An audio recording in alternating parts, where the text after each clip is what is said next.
All right, the first thing we need is Node because we're going to use Node Package Manager or NPM to install the TypeScript compiler. I believe as a student of this course, you should have Node on your machine, but if not, head over to nodejs.org and download the latest version over here. Once you do that, then open a terminal window and run npm, that is short for Node Package Manager, which we're going to use for installing third-party packages, in this case, TypeScript. Then we type I, that is short for install, -G for installing this globally so we can access the TypeScript compiler in every folder. And then we type the name of the package, TypeScript.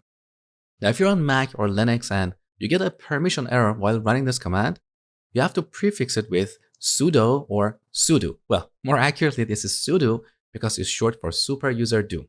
But that aside, let's go ahead and install the TypeScript compiler. Okay, great. Now to verify our installation, we type tsc, that is short for TypeScript compiler, -v to get the version. So here I'm running TypeScript version 4.6.3.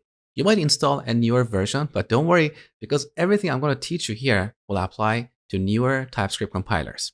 Now in this course, just like my other courses, I'm going to use Visual Studio Code or VS Code as my code editor. You're welcome to use any editor you prefer, but if you want to follow along and use some of the shortcuts I'm going to teach you, I highly encourage you to use VS Code. In case you don't have it, you can get it from code.visualstudio.com. All right, so go ahead and set up your development environment because in the next lesson, we're going to write our first TypeScript program.